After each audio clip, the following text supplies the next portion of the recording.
ہمارے قبلہ اجلال مولانا احمد علی حسینی صاحب ان سے میری گزارش ہے مولانا ان کے استقبال کے لیے نجف کا رخ کر کے دونوں ہاتھ بلند کر کے نعرہ حیدری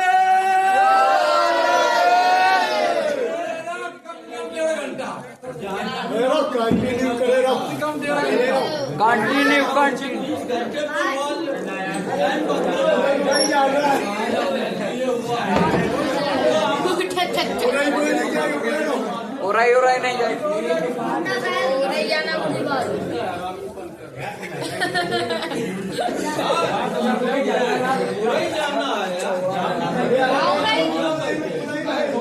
کوئی نہیں جائے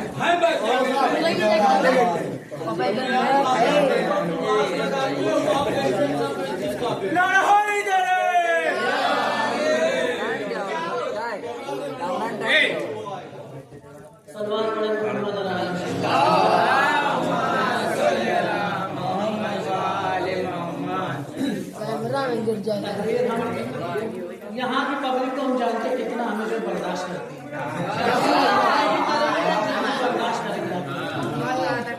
ابھی نہیں برداشت کرے جا رہے ہیں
جشن امام علی علیہ السلام منانے بیٹھے ہیں تمام مومنین اور جشن مومن کیوں نہ منائے کیونکہ ہم اسی کا جشن منا رہے ہیں جنہیں ہم امیر المومنین کہتے ہیں اور قرآن مجید کا جس سورہ کا میں نے انتخاب کیا ہے اس سورہ کا نام بھی مومن ہے سورہ مومنون قرآن مجید کا 23 نمبر کا سورہ ہے 23 جس کی پہلی ہی آیت ہے قد افلح المؤمنون کہ مومنین کامیاب ہو گئے اور مومنین کامیاب کیوں نہ ہو اس لیے کہ مومنوں کے امیر آ گئے مومنین کا کامیاب ہونا ہی اس بات کی دلیل ہے کہ مومنوں کے امیر آ گئے ہیں اور کیا کہنا اس ذات کا کہ جس نے علی کو اپنے لیے بنایا لیکن ہمیں دے دیا اور ہم اتنے خوش قسمت ہیں کہ ہم نے اپنا پہلا امام بھی کھانے کا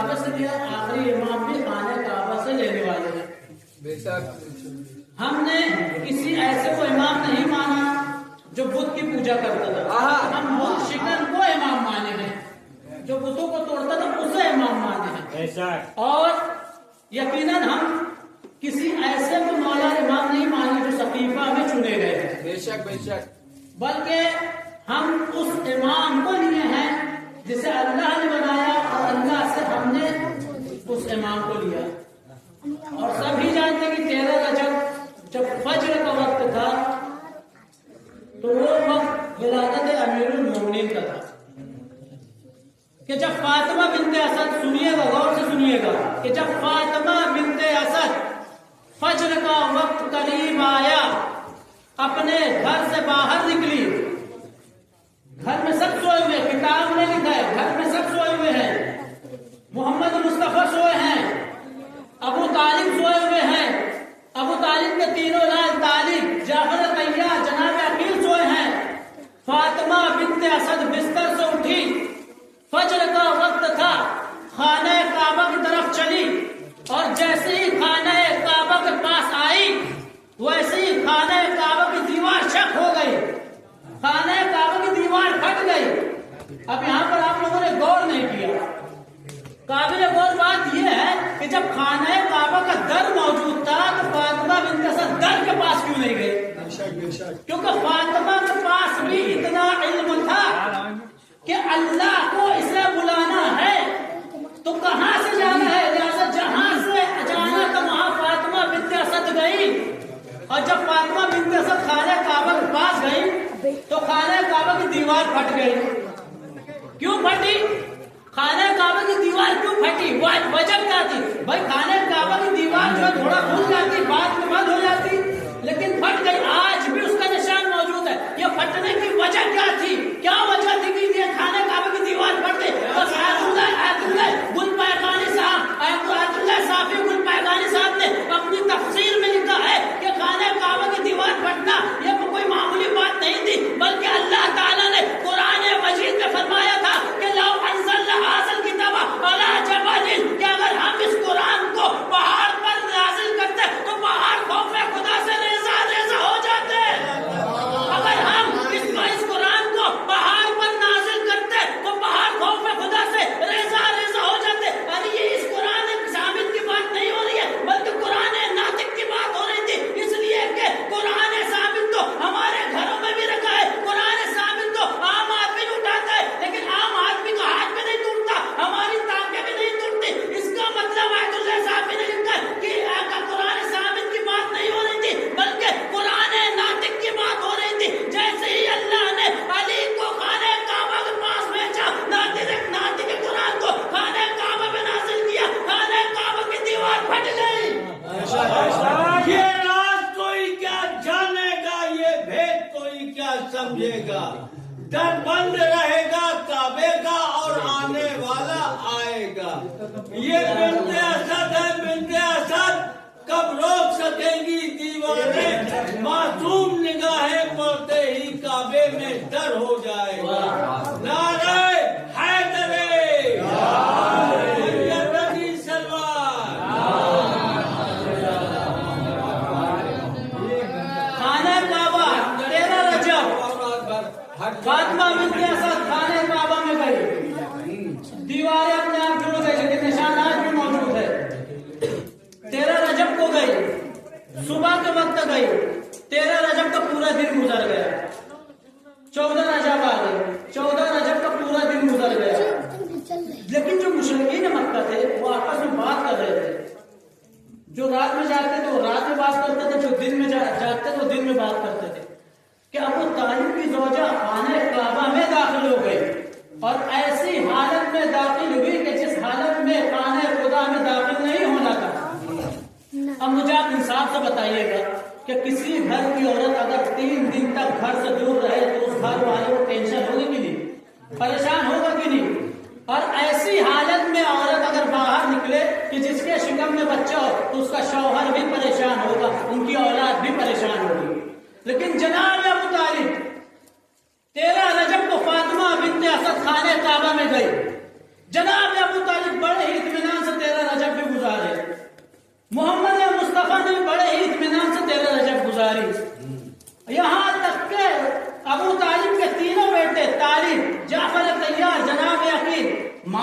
فاطمہ بنت اسد، ہر اولاد کو ٹینشن ہوگی اگر ماں گھر نہ آئے. یہاں پر بڑے ہی اطمینان سے سکون سے 13 رجب گزارا، 14 رجب بھی گزار دیا، 15 رجب بھی گزار دیا. اب مشرکین مکہ سے رہا نہیں گیا. مشرکین مکہ جناب ابو طالب کے پاس گئے اور کہا کہ کیا تمہارے گھر کی عورت اگر گھر سے باہر نہیں ہے تو تمہیں پریشان ہونے کی ضرورت ہے اور تم اطمینان سے بیٹھے ہو.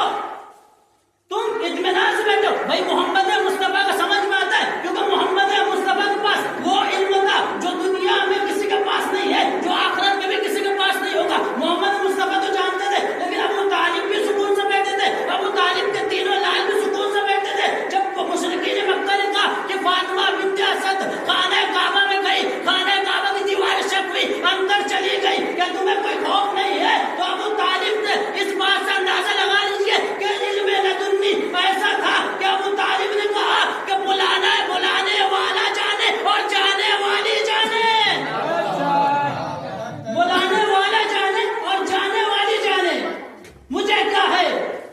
لیکن جب 16 رجب کی صبح آئی تو مشرکین مکہ ایک مرتبہ خانہ کعبہ کے پاس آئے اور جہاں سے در پھٹا تھا، جہاں سے دیوار پھٹی تھی اس کے قریب آئے اور آ کر دستک دی. دستک دینے کے بعد جب کہا کہ فاطمہ بنت اسد باہر نکلو، فاطمہ بنت اسد باہر نکلو، اب اللہ کا حکم یہاں آیا. جبرائیل فاطمہ بنت اسد سے کہہ دو کہ باہر نکلے. اب جیسے ہی جبرائیل نازل ہوئے تو ایک مرتبہ کہا کہ جس کا گھر ہے وہ جانے وہی دروازہ کھولے. اللہ نے کہا فاطمہ بنت اسد گھر در پر فقیر لوگ آتے ہیں اور در پر فقیر لوگ آتے ہیں تو دروازہ کھولو. اللہ کا حکم ہے اس لیے کہ جلی کبھی دروازہ نہیں کھولتا بلکہ علی دروازہ کھولے تاکہ لوگوں میں پہچان ہو کہ مشرک کون ہے، مومن کون ہے، مشرک کون ہے، مومن کون ہے، منافق کون ہے. اب جب تک اس وقت تک دروازہ نہیں کھلا، جب تک رسول نہیں آ گئے، جب تک ابو طالب نہیں آ گئے، جب تک ابو طالب کے لال نہیں آ گئے. اب مشرکین مکہ ابو طالب سے کہنے لگے کیا ابو طالب آپ کی بیوی باہر نہیں نکل رہی ہے، کیا وجہ ہے؟ تو ابو طالب نے بھی یہی جملہ کہا تھا کہ اب تم وہ منظر دیکھو گے جو ابھی تک نہیں دیکھے ہو. اس در سے وہ علی باہر آئے گا جو مومن میں بھی پہچان دلائے گا، منافق میں بھی پہچان دلائے گا. سلوات پڑھے محمد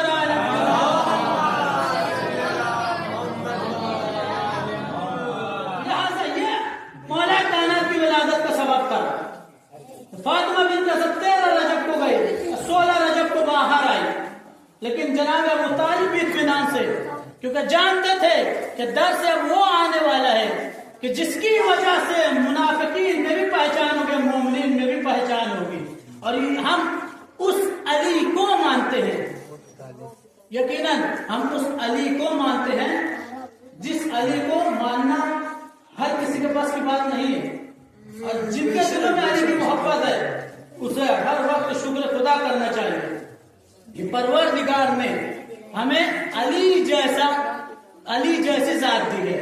اور یاد رکھیے گا ہم نے اپنی نجات کے لیے امامت کو چنا ہے، خلافت کو نہیں چنا ہے.